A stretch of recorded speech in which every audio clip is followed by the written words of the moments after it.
first thing we need to do for the solution is we need to create out of this information a column for shares and indexes, and you'll see we can see that because the word index appears here. So I'm going to build an if function here. What we're going to say is if that cell over there is not equal to the word index, then I want to see this number. Otherwise, I want to see nothing. So if I copy this down, what I should have is where there's shares, I have the number. Where there's an index, I don't. Same thing, I'll set up another if function here. I'm going to say if that cell over there equals the word index, then I want to see that number. Otherwise, nothing. When I say OK, I can now copy it down. And I've now set the data up, and it's ready for the chart. We're now going to create the chart. So what I'm going to do is I'm going to highlight this. And although this is the data, this reworked columns are the actual data because I want two separate series. I'm going to say insert,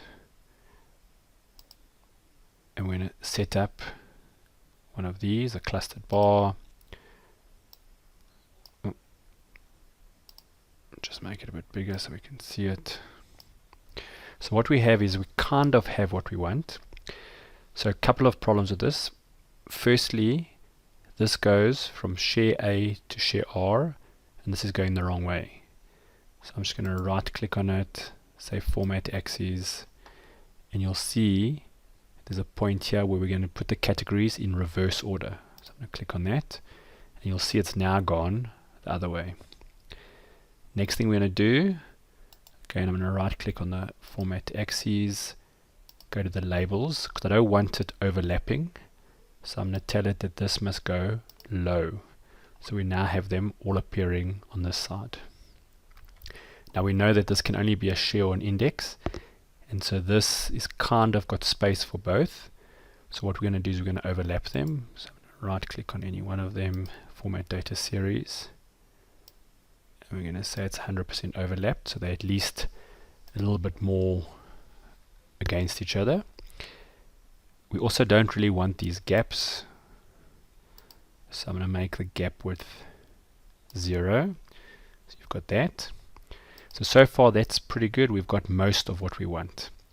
We now need to add the labels. An easy way to add the labels is I'm going to right click on the series. You'll see there's an option here saying add labels, and I'll add labels. And then on the orange series, same thing, right click on it, add labels, add labels. What you'll see now is there's lots of zeros because there's lots of places here where there's no data. In order to remove the zeros, we're going to do a custom format. So I'm going to right click on those data labels and say format data labels. I'm going to go to number.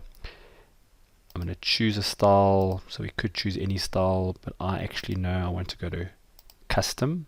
And in order to customize it, before the semicolons, what a positive number must do. After the first semicolons, what a negative number must do. I'm going to put a semicolon and 2 inverted commas to tell it that zeros must be shown with nothing. When I say add, you'll see those disappear. Now we'll just go to the other one. So we'll right click on that one, format data labels. Same thing, go to the number, choose a custom, and at the end here put a semicolon and 2 inverted commas. And now what we've got is a chart where we can see the difference between shares and indexes and where the zeros aren't confusing the graph.